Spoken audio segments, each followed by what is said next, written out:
C'était petit, c'était biscornu. Le comparatif, il est évident, parce qu'on était très mal logés, c'était vétuste, étroit.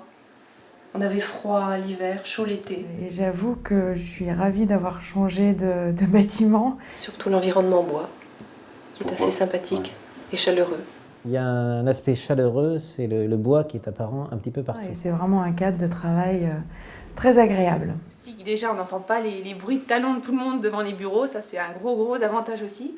On a la chaleur qu'on n'avait pas là-bas, on a la luminosité qu'on n'avait pas là-bas, on était quand même en centre-ville dans une rue... L'esthétique du bois aussi. Pour un bâtiment moderne, il est esthétique aussi, il a de l'allure. La direction territoriale de Bourgogne-Champagne-Ardenne et l'agence de l'Office des forêts à Dijon étaient confrontées à une dispersion de ces personnels sur plusieurs sites. Pour remédier à cette situation difficile à vivre pour les personnels, être plus efficaces dans nos services, améliorer la convivialité entre les personnes, nous avons donc été amenés à envisager une opération immobilière.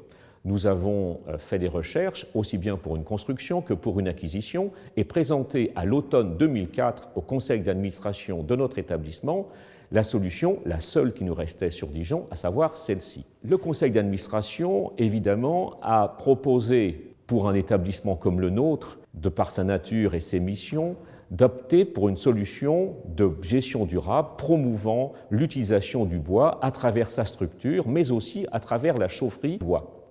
Nous avons contacté M. Gagini et M. Madio, son architecte, et il faut reconnaître que ces deux personnes ont relevé le défi et ont su le gagner. Les personnels en sont extrêmement satisfaits et même fiers de pouvoir résider, travailler dans un bâtiment de cette qualité. Mais nous n'aurions pas pu faire celui-ci si nous n'avions pas eu l'aide financière conséquente de la région, mais aussi de l'ADEME et du Conseil général de Côte-d'Or. Une mise en place très rapide. 1200 mètres carrés en 2 fois 3 jours, 350 mètres cubes de bois assemblés. Avant la mise en place de ce produit, il a fallu faire un réglage sur les dalles béton, donc mise en place d'une longue grille de répartition de charge en bois qui s'appelle une semelle de répartition. Et on a réglé cette semelle au millimètre, aussi bien sur la planimétrie que sur les côtes extérieures du bâtiment.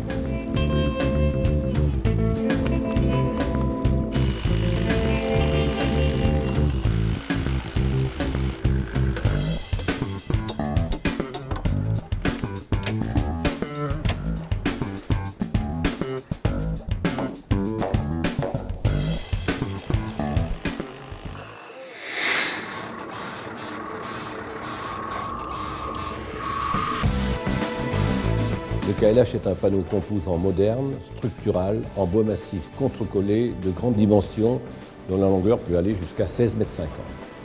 Il se caractérise par un certain nombre d'avantages constructifs, tels qu'un très bon rapport poids-propre-performance mécanique, un effet voile qui permet la reprise d'effort suivant 2 directions, une très bonne résistance au séisme, une résistance au feu intéressante, une haute stabilité dimensionnelle, une rapidité d'exécution qui permet une intervention immédiate des autres corps d'État après le montage de la superstructure, un excellent régulateur thermique et hygroscopique qui garantit le confort aux occupants et il s'intègre également dans la démarche HQE, haute qualité environnementale, en stockant durablement du gaz carbonique sans produire d'émanation de produits toxiques tels que le formaldéhyde.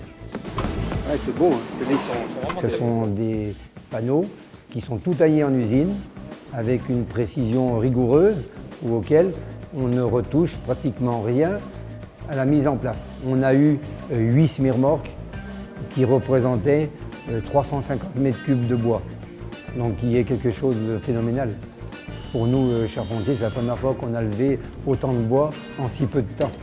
Et on s'est mis très vite à comprendre le système de pose, qui se fait tout par vissage, par clavetage et par équerre de fixation. Donc on a utilisé 8000 vis.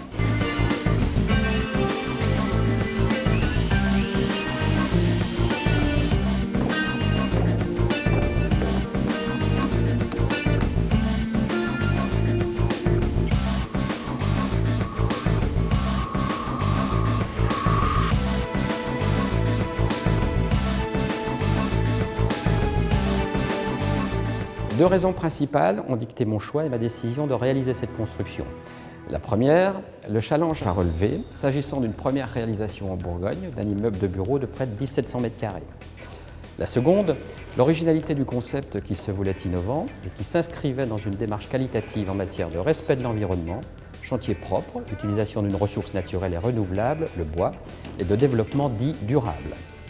Cette construction s'est révélée être une expérience passionnante et particulièrement enrichissante sur le plan intellectuel, pour laquelle il convenait également de faire adhérer sans a priori et sans retenue, et ce dès le début des études, tous les intervenants à l'acte de construire.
Alors le bâtiment a donc eu un intérêt architectural par rapport à la démarche d'une architecture contemporaine, montrer que le produit bois pouvait tout à fait s'allier à cette esthétique, tout en composant avec d'autres matériaux comme l'aluminium, l'acier, la pierre et le béton.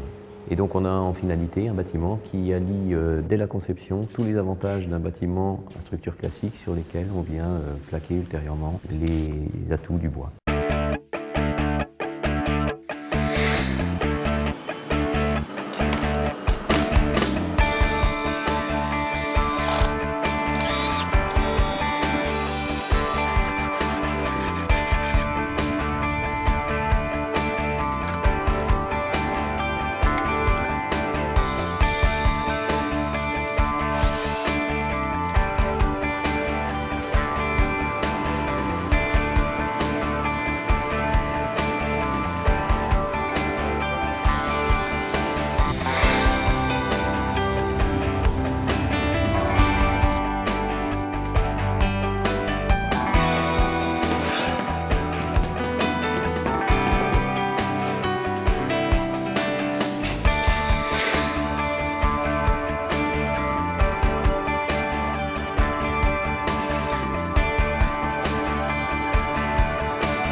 Nous avons sur le site de l'ONF installé une chaudière de marque Ergasner d'une puissance de 100 kW pour le chauffage des bureaux.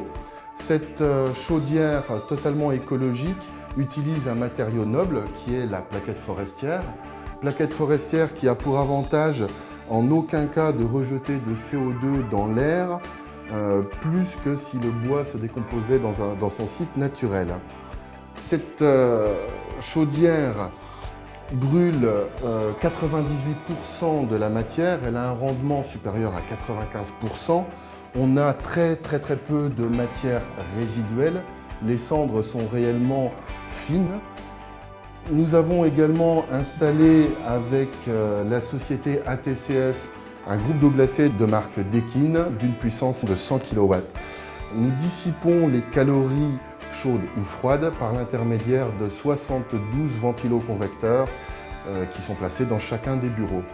Les sociétés Nord-Est Énergie spécialisées dans les chaufferies bois, granulés et plaquettes forestières, également le solaire thermique et photovoltaïque, la société ATCF pour la partie froid, climatisation, ont vraiment été satisfaits de pouvoir montrer tout leur savoir-faire au sein de ce bâtiment de l'ONF. Je voudrais remercier l'ensemble de ceux-ci, les bureaux d'études et les entreprises qui ont parfaitement compris l'enjeu et ont parfaitement joué le jeu avec l'architecte et moi-même en apportant leur contribution et leur savoir-faire à l'élaboration du projet pour que cette expérience unique pour l'instant dans notre région soit une complète réussite pour tout un chacun et en premier lieu pour le client final.